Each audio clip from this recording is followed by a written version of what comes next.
What's happening? What's happening, folks? Today we getting back in this bitch. We're gonna be Yeet Man 420 on this on this bitch.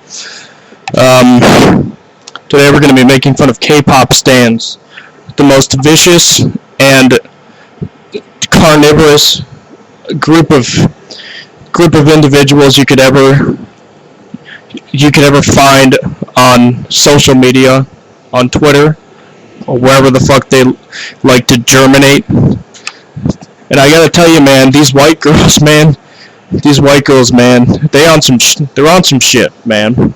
They're so addicted to their cell phones. They're so addicted.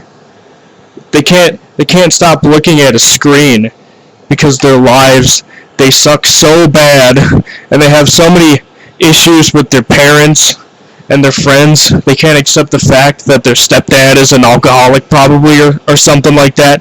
That they have to turn to a bunch of boy bands filled with boys who sometimes don't even look like boys to begin with. They look like you look at them and you're like, oh wow, I think I can fuck it. I don't know. I can't decide. And I would have a lot more respect for these people if they weren't a bunch of if they weren't a bunch of zealous gatekeepers, a bunch of psychotic psychotic savages who want to ruin the lives of anybody who has a differentiating opinion from them. I'd like to bring up Exhibit A. My boy Two Mad, the funny fall down black man. This man's made one video about Kpop Stans, and they got a Korean record label to send a lawsuit to him, or at least I think that's how they were trying to. I don't know if that's actually how that went down. I mean, I would probably assume that's exactly how it went down, if I'm being honest. Although I don't know how much you're allowed to talk about lawsuits and stuff like that. But you know, the funny thing about the K-pop industry, and this isn't sort of relegated to only K-pop. This happens in other industries too, but they overwork these poor little Korean boys and girls so much that some of them are driven to suicide, and their beauty standards are so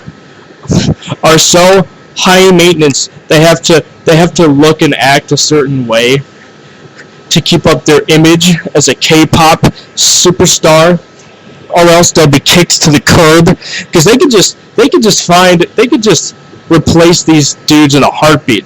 They all look the same, and it's not because they're Asian. It's because they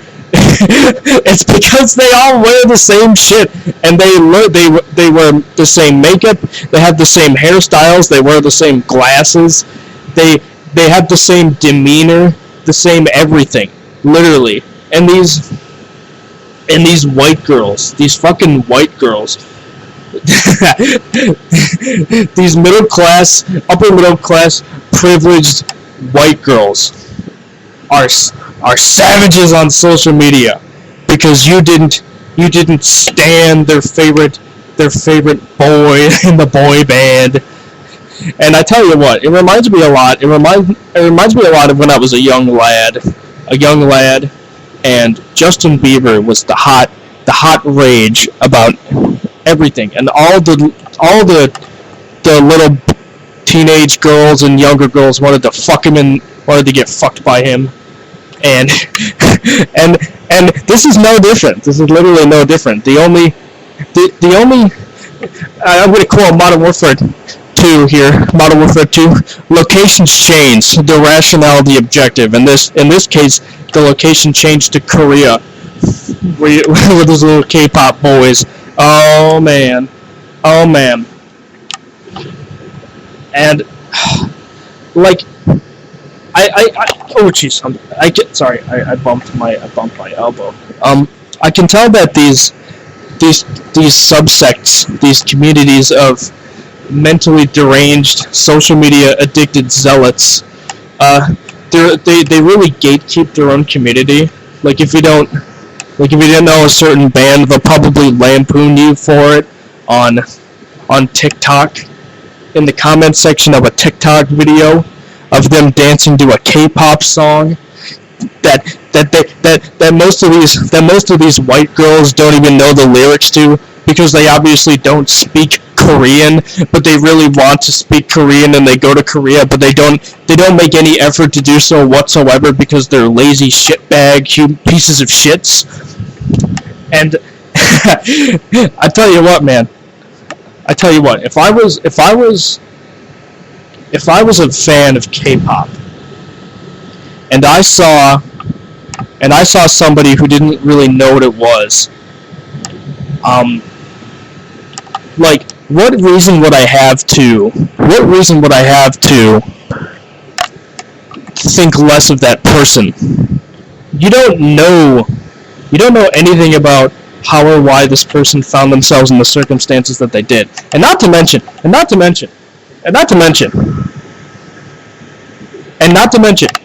these, it's always the white girls who like to, I don't know if this is racism or cultural appropriation or whatnot, but they sort of, I don't know if it's a cosplay or whatnot, but they really act and play the part of these K-pop people because they're just so obsessed with them. Oh wow! I have like 4 YouTube videos up on my screens, on my dual monitors, 4 individual YouTube videos, and I'm looking at this girl who has, I think these are contacts. Her eyeballs are fucking gigantic. She looks like an anime character, and she's trying to speak Korean. She looks like a white girl. She looks like a white girl trying to look Asian. And on the other screen, on my other screen, my bigger monitor, I'm seeing this girl who has a giant poster of a blonde Korean dude. I don't know his name. It's probably like, I don't know. I don't want to sound racist. Oh man. And I think back.